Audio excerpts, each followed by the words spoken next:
Stay connected to your community and save. Just 99 cents a month gets you 3 months of unlimited access to Inform.com. Visit Inform.com/subscribe and get your first 3 months of news for only 99 cents a month.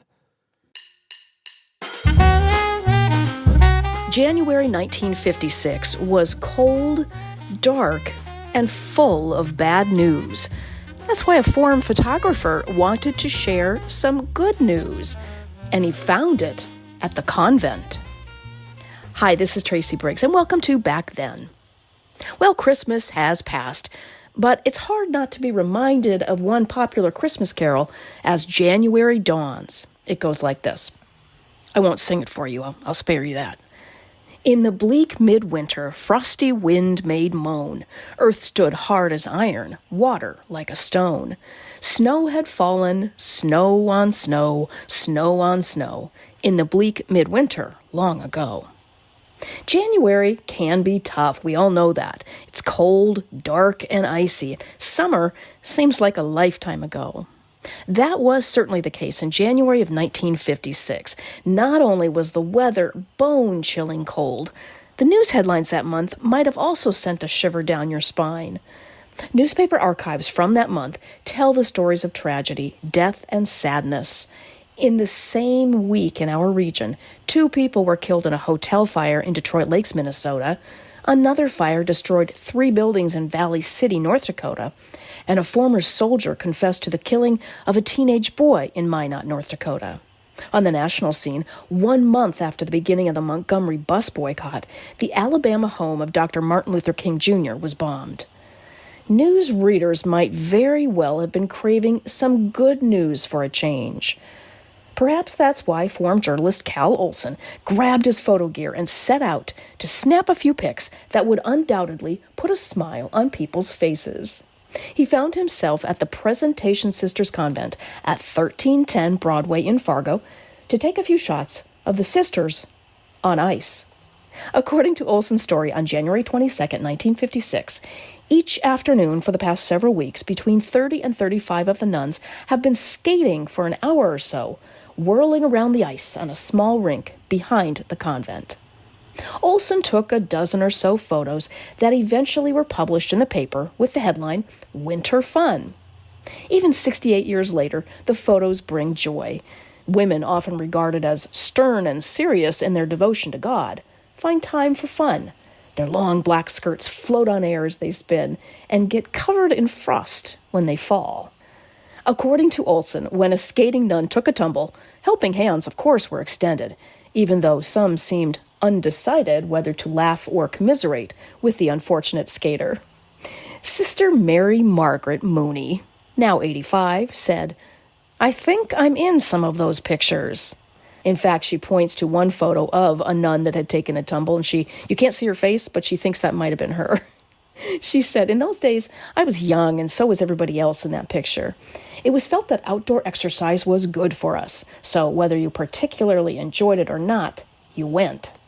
Sister Mary Margaret said they skated in the mid to late afternoon every day, just part of their very busy schedule, which included waking at 5 a.m. for chapel, followed by work, more prayers, and recreation at night, which she said might include darning socks and visiting. It was a life Sister Mary Margaret first aspired to at the age of 15 in 1953. She finished her high school education at the convent. She called it a glorified boarding school. Then she worked her way up to postulant and then novice before taking her final vows.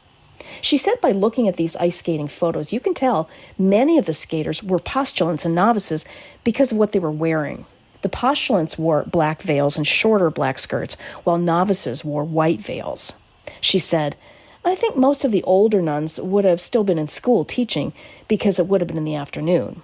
However, if you look closely enough, you do see a few full black veils on the ice, meaning some fully professed sisters were skating too. Sister Mary Margaret said, maybe they were playing hooky. When asked how cumbersome it was to skate in those long black habits, Sister Mary Margaret seemed unfazed. I don't recall that it was difficult, she said. Let's put it that way. I was certainly no figure skater. Anyway, I did good just to stay on my feet. As a side note, the Presentation Sisters might have had an easier time ice skating in the late 60s and early 70s when requirements were loosened on wearing the full habit in favor of more mainstream clothing. Sister Mary Margaret said the transition process was complete here in Fargo about 1971, but she said some sisters still chose to wear the full habit.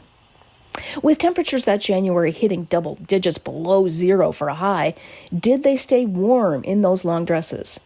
She said, the habit or dress was made of wool serge. We had shawls, not coats. We did have gloves and mittens. We were young, so cold was not really an issue, at least not one we complained about. I want to add, of course, that Sister Mary Margaret was instrumental in identifying the names of the sisters in the photos for this story. The original photos published in the form did not use their names. In fact, you'll have to go to inform.com to see the photos, and they are delightful. Cal Olson did a wonderful job. But one side note that's kind of fun is that the very first photo you see of the two nuns skating together, the nun who is facing the camera happens to be my colleague, John Lamb, arts and entertainment reporter, happens to be his aunt. So that's kind of fun. So she identified so many of the nuns that can be seen in this photo from 68 years ago. She did say there were a couple of them that are still alive, including herself. But another fun thing is she provided some juicy insider details about what was eventually outlawed on the ice. She said, crack the whip was forbidden because we were breaking too many Flexen gimps. I hope I'm saying that right. Gimps are those big white bibs that they wore underneath their dresses. They were made of Flexen, which is similar to that stiff material used in lampshades. So, indeed, crack the whip seemed to crack the bibs. Sister Mary Margaret remembers their ice skating outings being a recurring winter activity every year until they moved out of the convent on Broadway in 1960 and moved to what is now Riverview Place in South Fargo. She said, I don't think we had an ice skating rink there, but there was a bowling alley.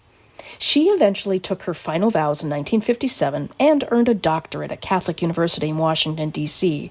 She taught nursing at North Dakota State University for many years. She now looks back fondly at her more than 70 years with the sisters, even skating on those frigid, bleak January days.